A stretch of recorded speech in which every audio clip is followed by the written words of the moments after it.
Why Words Work. 5 words to know in English with your host, David Corcoran.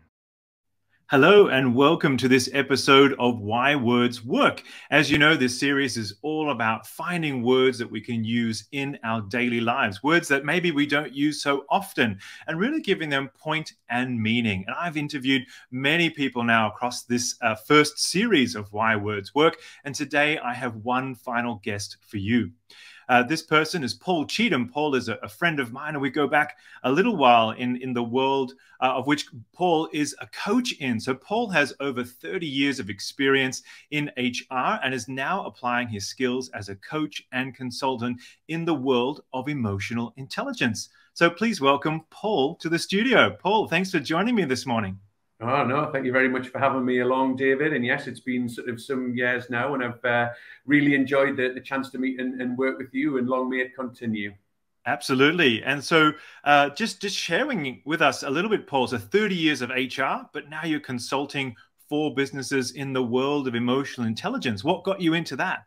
Yeah, well, I say 30 years in HR, and I think I've probably got about sort of 1,000 grey hairs for every one of those years. So, yeah, and it was just, I read up on emotional intelligence, really interested in it, but come across an organization called 6 Seconds, and it really sort of changed my life as a then 46-year-old man, understanding how my emotions shaped how I sort of lived my life and delivered at work. So that led me as a naturally cautious and conservative person to 2 years ago set up my own business. So that to me sort of symbolized the power of emotional intelligence and how it can shape your life and your career. So that's just a bit of background about me.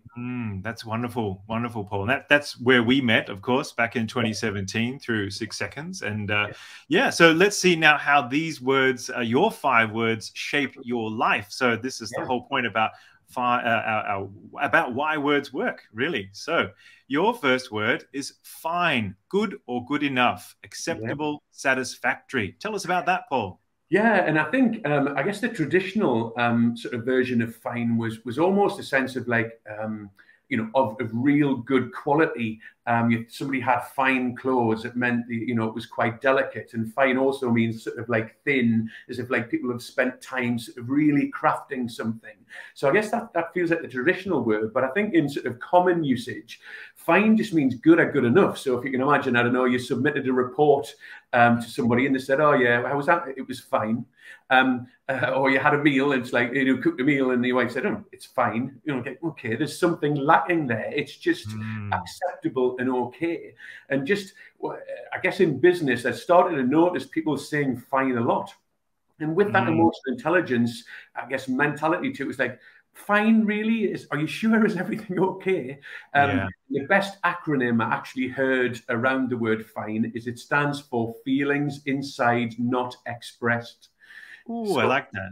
So whenever I ask people how they are and they say fine, it's a prompt for me to go, oh, are you sure then? There must be something else going on. Or even catching myself saying fine to when my daughters ask if you're all right and going, oh, what is going on with me? Is there something up as well as it's okay, but is there else something there? So fine to me has those multiple layers, but certainly for now, it's feelings inside not expressed. Oh, I like that one. Very nice, Paul. And our viewers, I think, can certainly use that as an idea there. So very nice. What about hangry, becoming angry because you feel hungry? Hangry. This is me, and I'm quite naturally quite a relatively laid back person. But certainly, my wife and children have told me that when I am hungry, I do get a bit irritable, and I get annoyed at people and situations. So, and what was interesting to me, as well as always a fascination with these portmanteau blend words, where it's 2 words put together. Hunger and angry. It's about certain things when I'm working with people. Sometimes people express like an emotion, but actually it's a physical sensation. So, to really separate that element of, is it a true emotion because something going on that way, or is it you're tired, you're cold, you're hot, you know, you're in need of some sort of nourishment and sustenance. And Yes. so there's a good separation there to help people go, well, what does hunger feel like? What does anger feel like? When do those two things come together? So you're not looking for necessarily an emotional solution. You're looking for just, you know, put a jumper on, get yourself some sleep, you know, Yeah. which is something like that. So I just want you to think about all words that might have that sort of element to it, but hangry sort of quite nicely described that. Yeah, it really does, doesn't it? And that's where awareness really comes into the picture for people as well. So very nice, very nice. We have canny, shrewd, or astute, especially in business. Yeah. So because I'm from a part of the UK called Newcastle upon Tyne, which is in the northeast of England, I wanted to have a word that, as well as the technical definition there about that sort of, you know, smart, you know, within a business sense, somebody who can see maybe new angles and can evaluate. Canny around Newcastle, north of England, in Scotland, it also means somebody who's like really nice and pleasant to spend time with. Oh, they're a canny lad or lass, you know, man or woman. So they're just lovely to be around. Oh, you know, in Geordie would say she's deed canny, which means she's very nice to spend some time with. So I wanted to have that in there, and maybe if people are talking to folks who are from that more sort of northeast England, Scotland, you know, have an awareness of around that maybe difference between what canny might mean, that sort of shrewd intellect as opposed to nice person to be with. So I wanted to have some Geordie dialect in there too. Very nice. I mean, in previous episodes with guests, we've talked about, you know, cross languages between, say, Polish and English, or English and German, there being some differences. But here you're talking about within the English language by region, which is something, thanks for sharing. I didn't know that either. So a canny lad or lass, I like that indeed. Very nice. We've got deference, submission to or compliance with the will or wishes of another. Deference. Yeah, and I think if you look at different dictionaries, there's slightly different flavors to this. So I know the word respect is used in some definitions of deference. But for me, especially in the last couple of weeks where you've seen a lot around, you know, the sad passing of the Queen and, you know, a lot to do with royalty. And there's a lot of deference shown to people in royalty, but in organizations, it can be, you know, people who appear to be higher up the chain, or, you know, that hierarchy, but also in your social circles. But so it rankles a little bit with me, this sense of deference, because it feels like that submission, that's somehow lesser than, where respect is about a mutuality. It's about respecting others, regardless of what hierarchy you may sort of have. And I just wondered if, like, I think there will have been times in my life where I'm deferring to somebody else, and maybe I should be speaking out and saying what I think about something, or providing my idea, rather than just imagining that this person is somehow superior to me. So I'm very aware, I guess, this sort of sense of society and how we defer sometimes to others, and nothing wrong with respecting them as equals, different but equal, but that sense of lower, lesser than, submissive to is a one that, again, is irritating to me. So I'm very watchful of making sure that where I am obviously respectful for others and their talents and their abilities and what they can do, but also making sure that that's not in any way deferential. So that's for me. So I'd encourage anybody out there to think, when am I deferential and show deference to others? And when do I show respect? And what is the difference in terms of how I feel, but also how I behave? Yeah, absolutely. And I guess both of us as coaches, I'm interested to ask you. So I find as a language and communication coach, when I'm asked to work with a CEO or an executive board member, that can bring a certain deference. But I have to remember that this person is a human and they are there to develop with me. And I'm there as a guide from the side to support that person. So I don't need to be, you know, deferential, kind of, you know, just doing what they need, but providing a springboard for them as well. So I don't know if that's your experience too with your coaching in emotional intelligence, Paul. Yeah, it is. And I think it's like, you know, going into it with like curiosity and not judgment either. So not feeling superior. So maybe the opposite of that deference is that feeling, that sense of, you know, lording it over, even the word lord, you know, a superiority. So making sure that there's an equality there, which is key to any sort of relationship and growth for the person I'm coaching, but also for me too. That unequal balance, I think, would really destabilize how that conversation might go.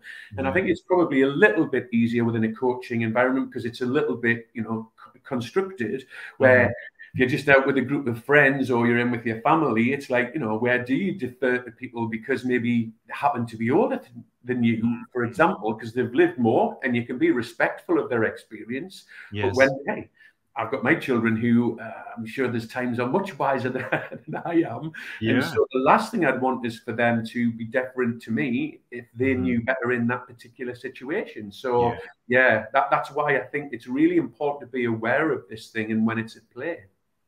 Absolutely, and it may be unconscious that we do these things as well. As you said, with the Queen's passing, there was, of course, deference to her position and title, and now King Charles III coming through as the new monarch. So there are moments of complete deference due to societal norms, but other moments where we can unconsciously undo those and come as equals. It's great insight. Yeah, thank you.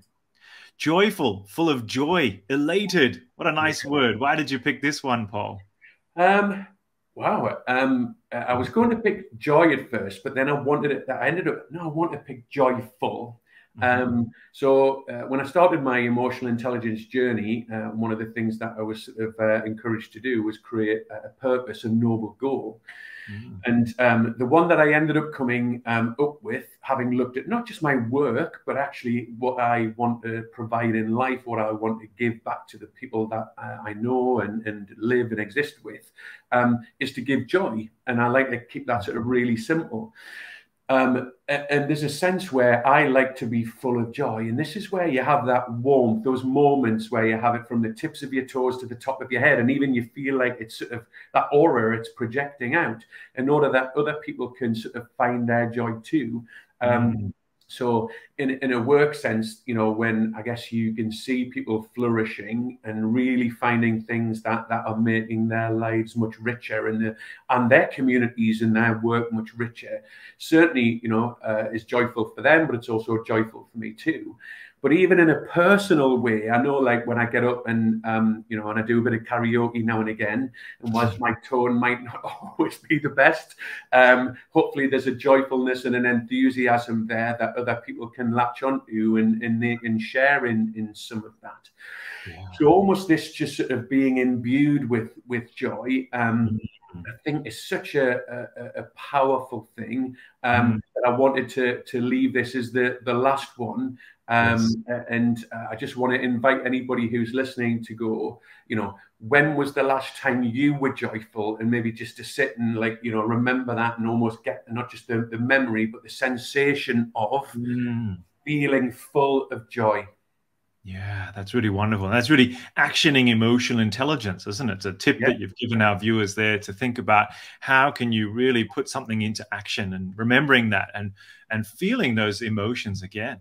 Yeah, that's wonderful. Well, let's review your 5 words. And as always, I ask my guests to, using your vocal qualities. I don't know if you've done any karaoke today, Paul, but to certainly share with us the vocal tone of which you use these words as a guide for those who are listening on. So over to you, your 5 words. Right, thank you. So it can either be fine or fine. So listen out for both. Hungry. And his sandwich. Canny, deference, joyful. Oh, I like that. There's a musical tone there, Paul, to your joyfulness, which is wonderful. So that's great. I mean, and you're an emotional intelligence coach. So for those of you watching who want some help around emotions, emotional awareness, intention, and purpose, and you heard Paul mention a noble goal before, so maybe he can help you with your noble goal. So, Paul, where can people find you? Yeah. Well, people can find me at the local karaoke bar in Newcastle if they're in there first and foremost. But certainly if it's just online, if they're different parts of the country or the world, then on my website, which is paulcheetham.co.uk, or on LinkedIn, it's just Paul Cheetham 1. or Twitter, Paul Cheetham EQ. So yeah, so there's a few places that people can find me if they want to, find out my little postings, but also a little bit more about how I can help them as an individual, but also working within organizations, how I can help you make a difference to your organizational culture, your team, as well as you as an individual. So across those three layers. That's wonderful. Well, thank you for coming on to Why Words Work today, Paul. It's a pleasure to have you as our final guest for this series, and really to end on a joyful note. So are there any last words that you'd like to share with us? Yeah, just to say, I really appreciate you inviting me along today, David, and for everybody, have a joyful day and rest of the week. Wonderful. Thanks again, Paul, and we'll catch you soon. Take care now. See you. Bye. Why Words Work. 5 words to know in English.